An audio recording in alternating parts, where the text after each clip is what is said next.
भोपाल में जो तालाब है वो रामसर साइट एक तरह से बहुत महत्वपूर्ण बीच में कुछ मित्रों ने बताया कि ये तालाब आज से 20-25 साल बाद खत्म हो जाएगा। ये बड़ा तालाब खत्म हो जाएगा, इस चिंता को लेकर भोपाल के जब कुछ लोगों ने हमने किया तो माननीय प्रधानमंत्री कार्यालय से एक पत्र मध्य प्रदेश के पेट्रोलियम विभाग को महत्वपूर्ण जो मामला है वो आप यहाँ पर देखेंगे कि जो एक बड़ी कॉलोनी विकसित की जा रही है, जिसको टीवी में लगातार बोला गया कि कुछ बड़े बड़े रसूखदारों ने उस पर मकान बनाए।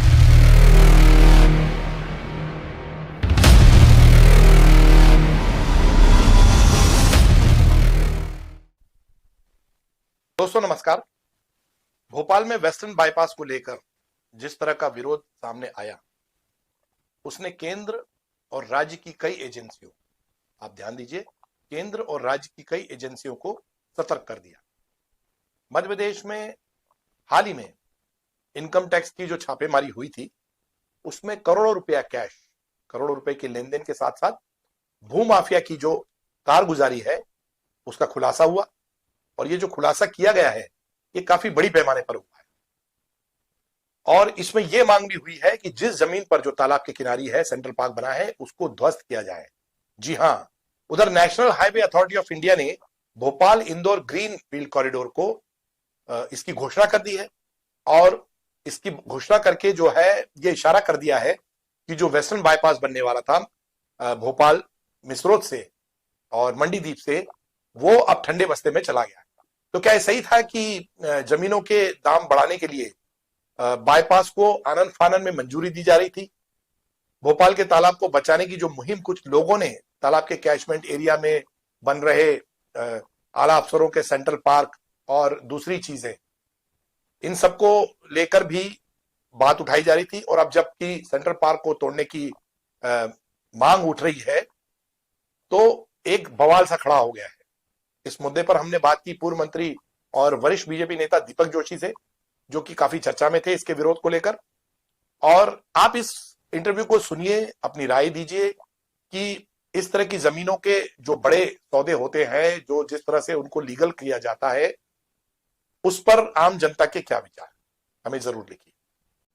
नमस्कार मित्रों, भोपाल में जो तालाब है वो रामसर साइट एक तरह से बहुत महत्वपूर्ण केंद्र है और जैव विविध और पक्षियों को बचाने के लिए इसके संरक्षण की बहुत जरूरत है। इसको लेकर बीजेपी के नेता और पूर्व मंत्री दीपक जोशी जी ने लंबा अभियान छेड़ रखा है उसको बचाने के लिए, उसके संरक्षण के लिए। तो दीपक जोशी जी आज हमारे साथ हैं, उनसे चर्चा करते हैं कि जो मुद्दे उन्होंने उठाए हैं वो तालाब के संरक्षण के लिए वो किस अंजाम तक पहुंचाना चाहते हैं और अब क्या नए तथ्य उनके सामने आए हैं जिसको लेकर कि वो सरकार के सामने फिर से आना चाहते हैं। दीपक जी, आपका स्वागत है इस कार्यक्रम में। नमस्कार। सबसे सबसे पहले हम ये जानना चाहते हैं कि वेस्टर्न बाईपास का आपने मुद्दा उठाया था, तालाब के संरक्षण का मुद्दा उठाया था, अब क्या स्थिति है? और आपकी चूंकि आपने पत्र लिखे थे प्रधानमंत्री को, वहां से आपको जवाब आया, चर्चा हुई और बहुत सारी कार्रवाई हुई, उसके बारे में संक्षेप में पहले तो हमें बताएं। शर्मा जी, जब हम छोटे आए थे तो तालाब को देख के समुद्र की कल्पना हमने पहली बार की थी, क्योंकि समुद्र तो हमने देखा नहीं। मां नर्मदा जैसी बड़ी विशाल नदी जरूर थी, लेकिन जो विशालता बड़े तालाब की थी वो समुद्र के लगभग समानता देखने को मिलती थी, उसके हिलोरे। और छोटी उम्र में उसके आसपास नजदीक से रहने का मौका भी मिला। उसकी जो आवाज ये थी वो जिस प्रकार की थी। जी हाँ। बीच में कुछ मित्रों ने बताया कि ये तालाब आज से 20-25 साल बाद खत्म हो जाएगा। मैंने कहा कैसे खत्म हो जाएगा भाई? बोले एक रोड बन रहा है, रोड के कारण ये हो रहा है। रोड बन रहा, मैंने विकास के लिए बन रहा होगा, बनने दीजिए। बोले नहीं, रोड जबरदस्ती बनाया जा रहा है और कुछ लोगों को फायदा पहुंचाने के लिए। तो हमने कहा कैसे फायदा पहुंचाया जा रहा है? बोले ये रोड ऑलरेडी एक जंक्शन पे जाके मिल रहा है, जहाँ से 30 किलोमीटर से सीवर का रोड है। अगर उस रोड से इसको जोड़ दिया जाए तो बड़ा तालाब बच सकता है और बड़े 12 करीब 7 किलोमीटर अननेसेसरी निर्माण भी बच जाएगा। जब मैंने नक्शे अक्से देखे, हमने मौके पे जाके भी कुछ छात्रों के साथियों के साथ देखा, तो हमको ये लगा कि वाकई में ये जाति भोपाल के बड़े तालाब के साथ नहीं, एक पूरे विश्व के पर्यावरण के साथ की जा रही, क्योंकि रामसर साइट में पहला मध्य प्रदेश का हमारा बड़ा तालाब है। हम 900 तरह का प्रवासी पक्षी आते हैं। हमारा गौरव है भोपाल का। भोपाल को तो कहा जाता है कि ताल तो ताल, भोपाल ताल, बाकी सब तलैया है, जैसे उदाहरण दिए जाते हैं। तो मुझे लगा कि अंदर तो हमने कुछ छात्र नेताओं को, कुछ सामाजिक लोगों को इकट्ठा करके एक मूवमेंट की शुरुआत की। और मूवमेंट की शुरुआत के साथ हमने माननीय प्रधानमंत्री कार्यालय, राष्ट्रपति कार्यालय, भूतल परिवहन मंत्री मंत्रालय कार्यालय, पर्यावरण के संबंधित विभागों को, ईडी और सीबीआई तक को भी हमने पत्र लिखा कि ये कुछ लोगों की हवस जिसे कह सकते हैं, हवस इसलिए क्योंकि वो लोग बड़े बड़े लोग हैं, ऑलरेडी रसूखदार थे, बड़े बड़े मकान उनके हो सकते हैं, अभी भी हों, कहीं भी रहे हों, लेकिन अनाप शनाप जमीनें खरीदना और उनको होने पौने दाम पे जमीन खरीद कर अनाप शनाप भावों बेच के पता नहीं वो क्या करना चाहते थे। लेकिन ये बड़ा तालाब खत्म हो जाएगा, इस चिंता को लेकर भोपाल के जब कुछ लोगों ने हमने किया तो माननीय प्रधानमंत्री कार्यालय से एक पत्र मध्य प्रदेश के पीडब्ल्यूडी विभाग को प्रेषित हुआ, जिसमें हमारे पत्र का हवाला दिया गया और कहा गया कि व्यापक पैमाने पर जमीनों की खरीद फरोख्त हुई उसको रोका जाए। अभी आपने देखा कि यहाँ पर इनकम टैक्स के छापे पड़े और छापे उन्हीं रसूखदारों के खिलाफ है जिसमें से एक महत्वपूर्ण जो मामला है वो आप यहाँ पर देखेंगे कि जो एक बड़ी कॉलोनी विकसित की जा रही है, जिसको टीवी में लगातार बोला गया कि कुछ बड़े बड़े रसूखदारों ने उस पर मकान बनाए, पूरा कैचमेंट एरिया है तालाब का। आप कहें तो मैं नाम ले दूं, सेंट्रल पार्क। हाँ, सेंट्रल पार्क ये कहेंगे, उसके आसपास और भी जगह है जिन्होंने बड़े बड़े लोगों ने अपने मकान बनाए, अपने आने के वो बनाए जी। और कुछ लोगों ने तो इतने बड़े बड़े रोड बना दिए सीमेंट कंक्रीट के, गांव को तो रोड मुहैया नहीं, पुल मुहैया नहीं, लेकिन वहां पे अपने घर तक जाने के लिए 2 लेन पक्का सीमेंट कंक्रीट का रोड बनाया। ये सब देखने के बाद लगता है कि हमने सेंट्रल पार्क का भी अध्ययन किया। सेंट्रल पार्क के बारे में बताया जाता है कि अभी 24 में ही टीएनसीपी ने इसको निर्माण को रोक दिया और इसको तात्कालिक रोकने का बोला गया। क्योंकि रोकना ठीक नहीं है, रोकना तो अस्थायी निषेधाज्ञा है, क्योंकि कहीं ना कहीं मामला बिगड़ते हुए देखा तो सुलझाने के लिए उन्होंने कहा अस्थायी निषेधाज्ञा दो। लेकिन जिस कारण से इन्होंने इसकी रोकने की बात कही है वो कारण तो पूरे विद्यमान है। आपने देखा होगा कि भदभदा के पास एक बस्ती बसी थी गरीब लोगों की, उसको चूंकि उजाड़ दिया गया और ये बड़े लोगों की बस्ती, इसको उजाड़ना नहीं चाहिए, इनको क्यों नहीं रोकना चाहिए। तो हमारा तो ये कहना है कि इस मामले में बहुत गंभीरता से जांच होना चाहिए और जांच के बाद जो तथ्य आए उस तथ्यों के आधार पर इन लोगों के खिलाफ भी वही कार्रवाई होना चाहिए जो भदभदा से जुड़ी बस्ती के लोगों के साथ हुई है। आप जो कह रहे हैं मैं उसको और सरल शब्दों में कोशिश करता हूं। जो पूर्व अफसरों और अफसरों की बसाई हुई सेंट्रल पार्क कॉलोनी है उसका हाल वही होना चाहिए जो कि वहां पे भदभदा में जो बस्ती हटाई गई थी और यह कहकर हटाई गई थी कि तालाब के कैचमेंट एरिया में आ रहे हैं और यहां रेसिडेंशियल एरिया नहीं हो सकता है, तालाब को नुकसान हो सकता है, वही कार्रवाई सेंट्रल पार्क में होना चाहिए। दूसरा, आपने ये बात कही कि 2 साल पहले, शायद 22 में 2 साल पहले इसकी अनुमति निरस्त कर दी गई है, तो आपको नहीं लगता है कि ये जानबूझ के अवैधानिक रूप से काम यहाँ पे जारी रहा? नहीं, देखिए मैंने कहा ना कि आदमी इतने रसूखदार होते तो फिर कोई भी अब आंख मूंद के काम होता है। जब लोगों का कहीं ना कहीं चेतना आती है, इसमें बहुत से हमारे पर्यावरणविद भी जुड़े, हमेशा हमारे बहुत से छात्र नेता जुड़े, सब लोगों ने मिलकर जब आवाज उठाई तो आवाज की ताकत आज कहीं ना कहीं पहुंची है। और मैं तो आपके माध्यम से माननीय प्रधानमंत्री कार्यालय को बहुत बहुत धन्यवाद देता हूं कि उन्होंने बहुत गंभीरता से इस चीज को संज्ञान में लिया और ये भी पता चला है कि माननीय मुख्यमंत्री मध्य प्रदेश शासन मोहन यादव जी ने इस फाइल को रोका है। नहीं तो ये फाइल बीच में चुनाव के दौरान, क्योंकि ये जो वेस्टर्न बाईपास है ये सब चुनाव के 2-4 महीने पहले की शुरुआत है, जब पूरी राजनीति कहीं ना कहीं अपने मैदान में उतरने की तैयारी में होती। उस समय जो मुख्यमंत्री रहे होंगे, मंत्रिमंडल के लोग रहेंगे, वो अपने काम में लगे, लेकिन अधिकारियों ने बाले बाले ये काम करवा के बड़े तालाब को लीलने का जो प्रयास किया, आज प्रधानमंत्री कार्यालय की सजगता के कारण रुका तो है, कहीं ना कहीं ठहरा भी है। और मुझे तो अभी ये भी ज्ञात हुआ है कि जो हमारा राष्ट्रीय राजमार्ग प्राधिकरण है उसने एक road Indore Bhopal green corridor के नाम से प्रस्तावित किया है, जिसमें कंसंट्रेट नियुक्त करने के लिए टेंडर भी निकाला है। इस टेंडर के माध्यम से हम तो यही चाहते, माननीय प्रधानमंत्री जी तक यही आवाज पहुंचाना चाहते हैं, या भूतल परिवहन मंत्री तक, गडकरी जी जैसे बहुत ही गंभीर व्यक्ति उस विभाग के मुखिया हैं, कि बड़े तालाब और हमारे जो पशु पक्षी हैं इनको बचाते हुए आप इस रोड को बनाएं और भविष्य में अगर जरूरत भी है वेस्टर्न बाईपास के रूप में, जैसे सागर और होशंगाबाद तरफ से आने वाले वाहनों को इधर डाइवर्ट होने की, तो सीहोर के पास से कहीं से निकालें ताकि ये बड़ा तालाब कम से कम बचा रहे। तो मुख्य बात हो गई कि सेंट्रल पार्क जैसे बुलडोजर चला है भदभदा पे झुग्गी बस्तियों पर, गरीबों पर, वही बुलडोजर सेंट्रल पार्क पर भी चलना चाहिए, बिल्कुल चलना चाहिए। दूसरा, जो अनुमति जितनी है तालाब को बचाने की वो सब निरस्त हो।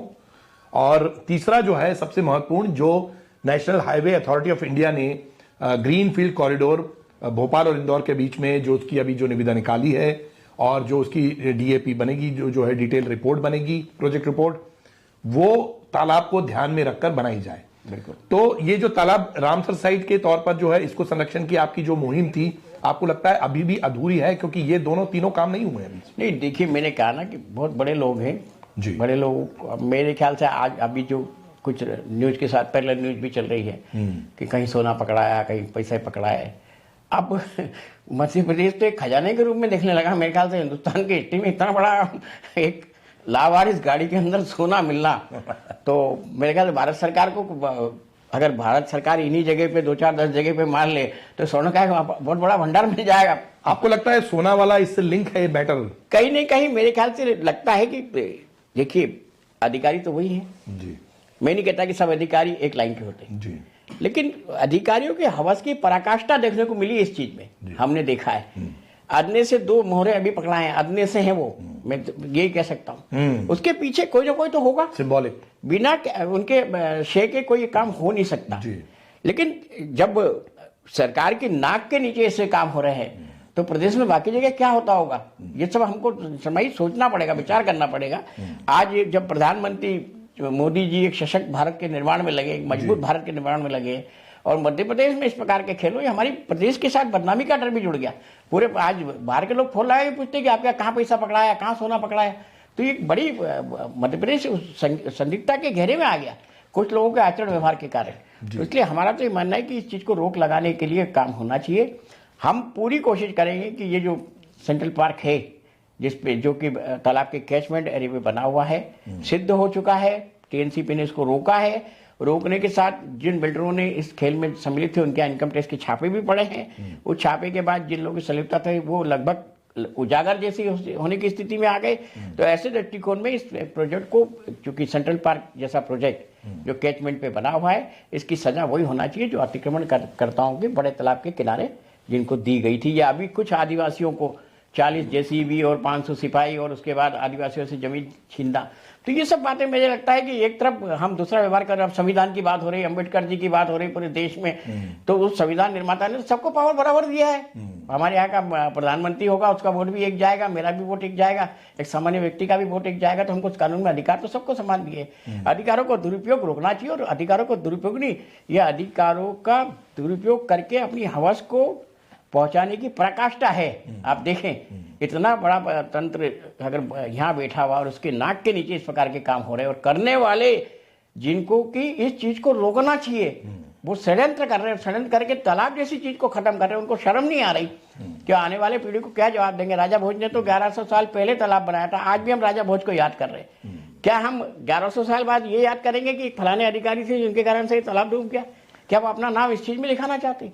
मतलब जो प्रशासन में बैठे ही हैं वो नियमों को तोड़ मरोड़ के अपना काम जल्दी कर रहे हैं। ताक में रख के काम किया उन्होंने, ताक में रख के काम किया। मतलब किसी प्रकार की, जिस प्रकार की उनके अंदर कहीं ना कहीं मॉरल होना चाहिए। अधिकारी वर्ग का हमारे यहाँ मध्य प्रदेश में बहुत लंबा चौड़ा अच्छा वो रहा, जिन्होंने इस प्रशासन को बहुत मजबूती से शक्ति से चलाया, जिनके पास शक्ति थी, जिनके पास साधन थे, संसाधन थे, रोकने का काम था। अगर वही इस चीज को दुरुपयोग करेंगे तो क्या कहेंगे आप, किस चीज को क्या कहेंगे? आपको याद होगा, चूंकि आप छात्र संगठन से थे और तालाब के बारे में आपने इतनी शुरू से आपकी जो है दिलचस्पी थी, आपको याद होगा ये जो पहले स्टड फार्म की तरह था, स्टड फार्म था, और मोरारजी फर्टिलाइजर्स मुंबई वालों ने इस जमीन उनके पास थी, ये जमीन वापस ली गई, ये कि लीज, इसका लीज खत्म हो रही है, लीज की अवधि, और उन्होंने इसका उपयोग नहीं किया। तो आपको लगता है कि वो उस जब पिछले 2017 के बाद से जब ये पूरा शुरू हुआ इसको लेने का काम, और उसमें जब कॉलोनी डेवलप की गई, तो जो जिस तरह से परमिशन दी गई है, और वो भी ऐसे लोगों को जो कि सब साथ में मिलकर काम कर रहे हैं, तो आपको नहीं लगता कि इसमें कार्रवाई पहले हो जानी चाहिए थी? शर्मा जी देखिए, बड़े तालाब के किनारे तो अतिक्रमण की इतनी बड़ी वो हुई, मुझे तो जो बताया गया कि ईदगाह हिल की तरफ से एक शिरीन नदी होती थी जी, आज वो शिरीन नदी गायब हो गई, क्योंकि ईदगाह हिल के ऊपर बहुत बड़ी हमने कंक्रीट की बस्ती बसा दी, वो नदी खत्म हो गई। उलझावन और कोलांस खत्म हो जाएगी तो तालाब तो भरने का सवाल ही उठता। लेकिन जिस प्रकार से बेमेल गठजोड़ कुछ लोगों का हुआ है, और गठजोड़ भी किस प्रकार का, सिर्फ सरकार के संसाधनों का उपयोग करते। और एक जो शर्मा जी का नाम आया है, उनका तो एक एफिडेविट बाजार में घूम रहा है जिसमें वो कह रहे हैं कि पटवारी से लेके चीफ सेक्रेटरी तक के काम मैं कर दूंगा आपके, और बदले में आपके 20 प्लाट में मार्गेज करूंगा। अब जब सीधा सीधा सौदेबाजी हो रही है तो आप सोचो, और मेरे ख्याल से इससे अच्छी बात क्या हो सकती है कि पटवारी से लेकर चीफ सेक्रेटरी तक का आदमी, एक ही आदमी काम कर रहा, तो इतने बड़े अमले की जरूरत क्या? हम तो ऐसे आदमी की सेवा लेकर इस प्रकार के काम कर लेना चाहिए। सोशल मीडिया पे, टीवी में तो नहीं, लेकिन अखबारों में, सोशल मीडिया पे ये काफी खुल के चलाया जा रहा है कि चूंकि ये सब रेड वगैरह हो गई, इसमें कुछ बहुत बड़ा कुछ होने वाला नहीं, फर्क पड़ने वाला नहीं है, क्योंकि बाद में ये इनकम टैक्स को अपनी जांच से और इनकम टैक्स रेवेन्यू कलेक्शन से मतलब है। तो उनका ये कहना है कि इनकम टैक्स अपना जो भी जांच में जो रेवेन्यू है वो ले लेगा, उसके बाद परमिशन तो है, तो कुछ होने वाला नहीं है। ऐसे में मुख्यमंत्री का जो बयान है कि एक तो जीरो टॉलरेंस है, दूसरा जांच चौकियों पर जो भी टोल थे वहां पे चौकियों पर उन्होंने बंद करवा दिया था, ये सब की वो कलेक्शन नहीं होगा। उस बयान को आप किस तरह से देखते हैं कि क्या मुख्यमंत्री को अंधेरे में रख के ये सब बात हो रही थी? देखिए, मुख्यमंत्री जी छात्र राजनीति से आए और छात्र राजनीति में लंबे समय तो विपक्ष की राजनीति, वो सत्ता में नहीं थे। विद्यार्थी परिषद की राजनीति हम सब लोगों ने किस स्थिति में की वो हम जानते हैं। तो मोहन यादव जी के प्रारंभिक स्थिति में हम देखें जिस प्रकार से उन्हें प्रशासन में ब्यूरोक्रेट द्वारा गलत काम किया, उसको रोका उन्होंने। बहुत से लोगों को सस्पेंड भी किया, बहुत से लोगों को सीटों से हटाया। आपने देखा शाहजहाँपुर की एक घटना थी जिसमें सरेआम गाली बकी थी, कलेक्टर ने, उन्होंने तत्काल उसको वहां से हटाया। बहुत सी बार उनका प्रकार तुरंत एक्शन में विश्वास रखते हैं। और मुझे लगता है कि हमारी बात तो उन तक हम तो स्वयं मिले नहीं, लेकिन हमें ये पता लगा कि सीएमओ ने इस फाइल को रोक दिया।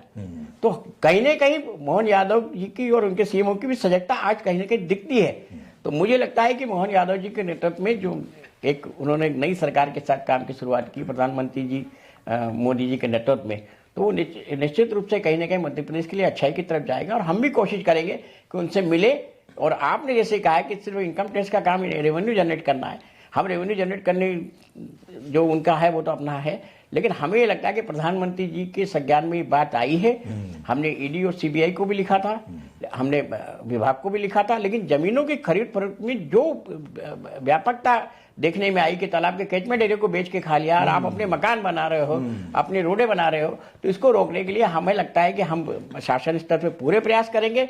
और शासन स्तर पे नहीं हुआ तो हम माननीय न्यायालय तक भी जाकर इस लड़ाई को लड़कर जनता की जो जमीन है वो जनता को वापस ला के देंगे। बड़ा तालाब जिंदा रहे और हम सब लोग दुनिया में जाने के बाद भी आने वाली पीढ़ी राजा भोज को याद करें, क्योंकि राजा भोज की तालाब अगर खत्म हो गया तो जिन्होंने ले लिया उनके नाम जरूर जाएंगे, राजा भोज खत्म हो जाएंगे। तो राजा भोज की याद को जिंदा रखने के लिए हम सब लोग इस लड़ाई को अंतिम जो हमारा प्रयास हो सकता है उत्तम लड़ेंगे। और जमीन भोपाल की जो बड़ा तालाब है और इसके साथ जो पशु पक्षी इन सबको बचाने का पूरा प्रयास आप सब लोगों के सहयोग से करने का प्रयत्न करें। बस एक आखिरी क्वेश्चन और करता हूं, आप इतना मुखर हैं, बीजेपी में काफी लंबे समय से हैं, आपके पिताजी का बहुत अच्छा एक राजनीतिक कार्यकाल रहा है, और लेकिन बीजेपी में और कोई बड़े नेता इस तरह से मुखर होकर सामने नहीं आए, पहली बात। दूसरी बात, संघ जो है इस पूरे नजर है उसकी इन सब चीजों पर, जिस तरह से पैसा निकला है, जिस तरह से जमीन घोटाला है, बीजेपी और संघ में अंदरून में अंदर खाने में क्या चल रहा है, इसको लेकर किस तरह के उनके नहीं, देखिए संघ जो है उसकी विचारधारा को बीजेपी ने अपनाया है जी। बीजेपी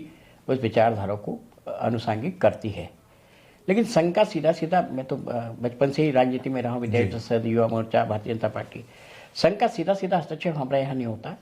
हमारे यहाँ संघ के कुछ लोग, जैसे संगठन मंत्री का पद होता है, वो संघ से डेपुटेशन पे होके आते हैं, संघ की बात संगठन मंत्री के माध्यम से हमारे तक आती है, हमारी बात संगठन मंत्री के माध्यम से संघ तक जाती।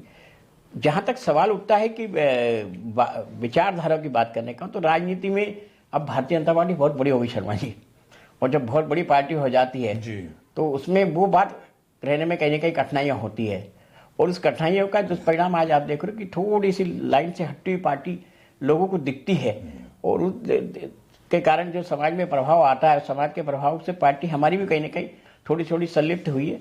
लेकिन मेरा मानना है देर सवेर हम लोग सब लोग मिलकर जिस उद्देश्य को लेकर, जिसमें 1925 में संघ की स्थापना हुई थी कि हमको भारत को परम वैभव पे पहुंचाना, फिर शुरू बनाना है, प्रधानमंत्री जी का संकल्प है, मुख्यमंत्री जी का संकल्प, सरकारों का संकल्प है, उस संकल्प के साथ हम सब लोग मिलकर उस चीज को प्राप्त करेंगे। पर बीजेपी आरएसएस के अपसेट है इस पूरी घटना से थोड़ी सी, मुझे ऐसा लगता है कुछ लोग जिनकी संलिप्तता इसमें है उनका लगता है, बाकी बीजेपी के किसी आदमी ने मुझे हस्तक्षेप नहीं किया। जिन लोगों ने बोला है उन्होंने कहा कि नहीं, अच्छा किया आपने, आपको इस प्रकार के काम कर रहे हैं तो अच्छी चीज है, इसको करना चाहिए। बहुत बहुत धन्यवाद हमसे बात करने के लिए। तो आप देख सकते हैं कि किस तरह से मुखर तरीके से दीपक जोशी ने अपनी बात कही है। दो बहुत महत्वपूर्ण इसमें मुद्दे हैं, एक तो जो सेंट्रल पार्क है जो कि तालाब के कैचमेंट एरिया में बना है उसको तोड़ा जाए, और दूसरा अहम है कि जो ग्रीन कॉरिडोर, जो ग्रीन फील्ड कॉरिडोर बन रहा है भोपाल और इंदौर के बीच, उसको तालाब को ध्यान में रखे, तालाब और संरक्षण को उसके ध्यान में रख के बनाया जाए। इस पर एक प्रधानमंत्री को पत्र भी लिखने जा रहे हैं दीपक जोशी जी। और मैं समझता हूं कि ये एक अहम बात है आम जनता के लिए। उनका कहना है कि तालाब के संरक्षण के लिए जो होगा वो करेंगे। इस पूरे इंटरव्यू में आपको कोई अपनी राय देनी हो, अपनी बात कहनी हो तो हमें जरूर लिख भेजिए और लाइक और सब्सक्राइब का बटन जरूर दबाएं। बहुत बहुत धन्यवाद। तो ये थे बीजेपी के वरिष्ठ नेता दीपक जोशी। इनकी वजह से भोपाल के तालाब को बचाने की मुहिम को काफी बल मिला। आप इस मुद्दे को लेकर क्या सोचते हैं, हमें जरूर बताएं। हमारे साथ बने रहने के लिए बहुत बहुत धन्यवाद।